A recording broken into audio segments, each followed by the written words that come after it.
Hi there, it's Nicole from Mama Elephant, and today I'm really excited to share these adorable little scalloped mini gift boxes that I have customized with Holly's Snowflake stamp set. Those are the stamps that I use to stamp the cardstock on the top of the box. Then I used bunches of other awesome Mama Elephant stamps and dies to adorn them. First, I wanted to share a couple other projects I created using Holly's Snowflakes, which is what's being featured on the Mama Elephant blog today. This is a card, a shaker card, that features the snowflakes in the background with some embossed resist, cute little reindeer agenda on top. Also embossed resist is my trifold card, and this has the amazing big snow people all along the bottom. But the greeting and Holly Snowflakes are stamped, embossed, resisted there. Just lots of fantastic ways to use this stamp set. Instead of embossed resist today, or any embossing at all, I'm going to use white pigment ink to customize the top panel of this scallop mini box. Now the scallop mini box is also new for September 2017, and it comes with the box and then two different options, either for layering or for creating a little window on the box cover. I'm going to create windows in mine so you can kind of see through them. I think these boxes would be adorable for little gifts, maybe little jewelry gifts, candy gifts. Anything teeny tiny small would fit in these. They are about 2.5 by 2.5, I think, when they're fully assembled. I'd have to double check that. But I know that I cut my acetate window to 2.5 inches square, so I'm going to guess that's about the right size. And there are lots of ways to customize these little boxes. How cute would an advent calendar be out of these boxes? So keep that in mind, just a little idea for you there. My gift boxes I am creating in craft red and black. All of them are going to feature the same stamping kind of thing here. It's not going to be exact because I'm stamping each of the snowflakes individually, but they're each going to feature the snowflakes on the top of the box only. Now my top of the box and bottom of the box don't match, and that's on purpose because of the clear window. I think it looks better when you look through it if there's a contrasting color through the clear window. Keep in mind with the gift, there'd probably be some little paper shred in here and stuff, but I thought I just like the two colors for the boxes. White pigment ink is such a great way to get that beautiful white stamping on dark cardstock. This is my personal favorite white pigment ink. It's from Fawn. It's the Yeti pigment ink. I don't know what's different about it, but I have had the best luck with it. You can see it.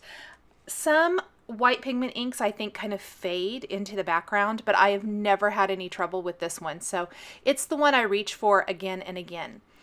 On this first box, I had these great grand ideas of masking off the little scallop border. It really makes no difference. So on my other two boxes, I did not do that. This is a little clear piece of acetate. I have a little scrap file of small pieces and it works great for that. I'm putting 1/8 inch score tape all the way around one of the sides of this so that I can attach it to the inside of the box. I love my 1/8 inch score tape. It's so super thin, so it's not going to show around the window of the box at anywhere there. I'm going to flip my cover over, line up my window, and just press that down in place. So there is a little clear window. You could use anything clear to make that clear window. I tend to like acetate because I think it holds up a little bit better. Then I'm going to fold in those four corners. Now I had a little bit of trouble getting my first box to go together. So on my two remaining boxes, I'm going to show you a little tip or a little idea I came up with to make my box fit together better. These snowflakes, also new, are called Flurries. And I die cut those from white glitter cardstock, and it's going to adorn the cover of the box. This little tag here is from a previously released stamp and die set. It's the mini tags with the mini messages. I'm stamping with Versamark and heat embossing with white embossing powder. And then my little label there that is stamped that reads a little gift. This is with the occasional labels, which is a free gift with purchase from Mama Elephant for this month during the new release. I'm sure it will be made available later on for purchase. But I love the little label, and I'm going to layer it all together kind of like this. So I'm going to thread through a little string through my little mini tag first and tie that in a knot. I don't want to leave too much leeway.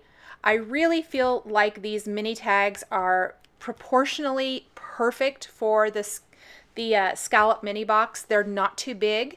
I love the small size of these. I'm going to put a glue dot on the back of my snowflake. Right in the center, I'm going to leave the edges of the snowflake loose. It helps, they curl up a little bit, which I like that. I can tuck the tag there a little bit this way. I'm going to lay the tag and the string right through the center of the snowflake then. Take my occasional label, peel off the backing from the foam tape strip, and then lay that over right through the center of the snowflake over the string, and it's going to hold that in place and secure it without additional adhesive. So there's my first little box. Straighten up that label a little bit. I put a red base on the bottom. This this box is almost exactly like the first one, with the exception of I mixed up the colors I used a little bit. The top of the box is black, stamped just like the first one. All three are stamped exactly the same, but I'm going to line up, or not line up, the corners exactly on the box top. I did it a little fast here. I'll slow it down in the third box example, but I'm not going to go clear to the corner. Almost, but not quite to the corner. I found that the box goes together so much easier if I leave a little bit of leeway on the top portion of the box.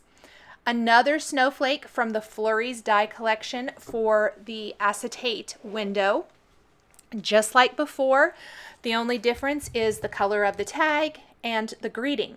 The first box read a little gift for you from me, which I think is really super cute. Kind of all flowed and went together.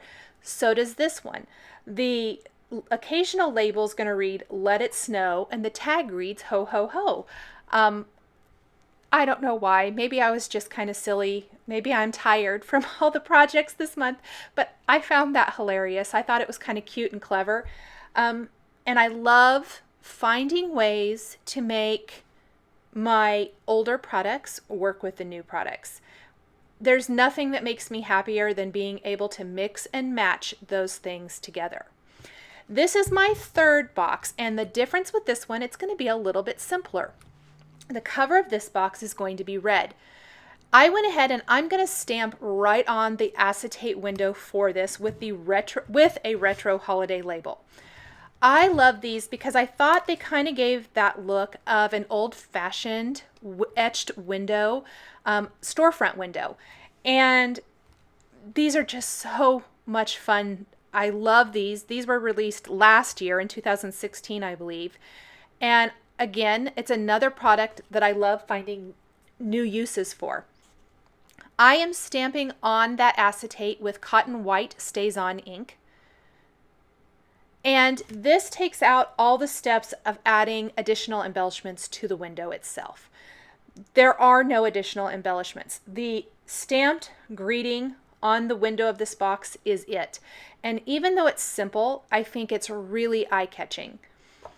Same as before, I'm going to put 1/8 inch score tape around all four sides of this. Now, before I put this in my window box, or put it in the box as the window, I want to stamp this with snowflakes. Again, still using white pigment ink. The white pigment ink on red cardstock tends to take on a pinkish hue, especially as it dries. I think in the finished photos. It's not near as noticeable, especially when paired with the other boxes.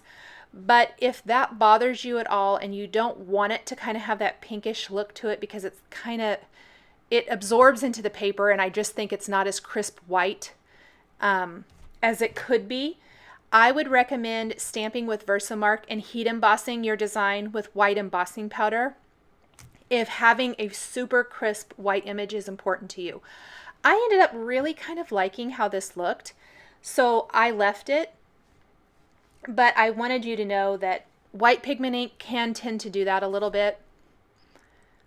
And if you're not a pink person, or you definitely want it to look bright white, you'll want to do something a little different.